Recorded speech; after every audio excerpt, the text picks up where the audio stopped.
Bonsoir Patricia, vous le savez, les Sarabandes, c'est avant tout une parenthèse festive et familiale. Mais ce soir, nous voulions nous intéresser à ce que certains appellent les spectacles pour adultes. Les empêcheurs de penser en rond, les chantres du politiquement incorrect, ils ont toujours trouvé leur place dans la programmation du festival. Attention, certaines images peuvent heurter les âmes les plus sensibles. Est-ce qu'il y a des gens qui ont le permis de chasse? Pourtant, tout avait bien commencé.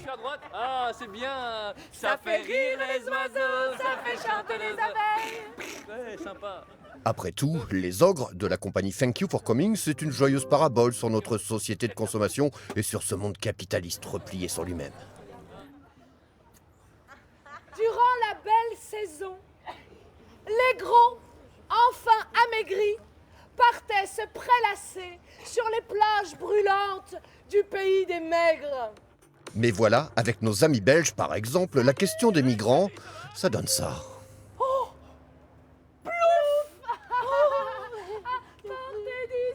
Lampedusa. Comme disait Simone de Beauvoir, on ne naît pas gros, non, on le devient. Sarah, on dirait Mickey chez les mousselim. Qui je suis Van Gogh. Tu fais quoi dans la vie, Alan?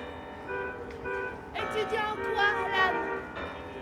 Audiovisuel, il va vous faire bouffer de la connerie à la télé. Alors évidemment, cela peut choquer certains, surtout quand forcément à la fin, ça dérape. Mais visiblement, les gens en redemandent. Les gens restent. Oui, c'est ça, le plus drôle, c'est que les gens restent Ils sont fascinés et dégoûtés en même temps. Il y a un truc double. Mais moi, je trouvais ça intéressant. J'aime pas spécialement les spectacles où je me sens pas, moi, assise en danger. Tu vois, si je fais juste voir un truc, bah, pourtant, je peux faire ça dans la télé. Mais j'aime bien me dire, oh, putain, ça peut déraper, en fait, le truc, c'est bizarre, tu vois.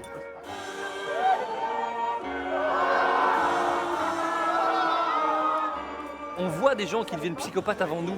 On voit dans leur jeu des gens qui a de la terreur, des trucs, donc on les regarde, on fait t'as peur, on va donner du peur, t'es content, on donne du content. Donc je pense que, ouais, il y a un peu de folie interne, mais il y a beaucoup de plaisir de voir les gens faire plus fou que nous. Voilà. Si c'est possible. Je pense. On a tout un gros qui sommeille dans notre cœur, donc voilà. Voici venu le temps du moment de l'instant de suspense terrifique qui va vous faire encore plus peur que la peur d'avoir peur de la peur.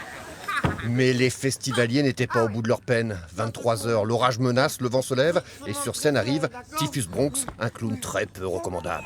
Quoi? Ta plus grande peur, c'est quoi? Hein? Tu sais pas? Papa Sadiq qui souffle, hein? Lui aussi a une aimable fable à nous raconter, un conte pour grands enfants où le petit Kevin a bien du mal avec sa moche maman. Ça s'appelle « La petite histoire qui va te faire flipper ta race tellement qu'elle fait peur ». Et à chaque fois que le petit Kevin s'approchait d'elle parce qu'il était en manque de tendresse, elle le caressait avec toute l'insistance de ses ongles fourcus qui s'enfonçaient pas à pas dans le cuir de sa peau de bébé. C'est horrible cette histoire. Mais d'où vient cet irrépressible rire, ce goût pour le morbide et le malsain? Bon, quand on y pense, les frères Grimm, Andersen, Perrault et consorts ne faisaient pas non plus dans la dentelle. Cher journal, aujourd'hui, Moche Maman a montré beaucoup d'infection envers moi. Comme elle a estimé que j'étais un peu sale, elle m'a jeté tout entier dans la machine à laver. Moi j'appelle ça clown qui pique. Moi ce qui m'intéresse, au-delà des effets spéciaux et du côté très sanguinolent, c'est de créer un personnage qui soit vraiment ambivalent, qui soit très trouble.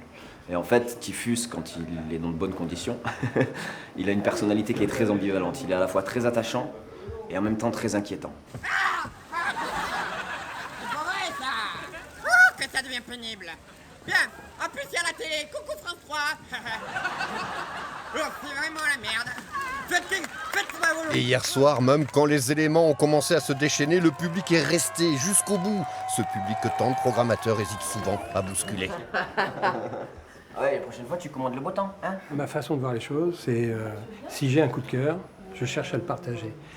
Que d'autres n'aient pas les mêmes réactions, bah, c'est leur problème, mais à eux de faire en sorte que les politiques les fassent pas chier. Tu reviens? Bah oui. Tu reviens encore? Ne me mens pas! Mais demain, je joue pas!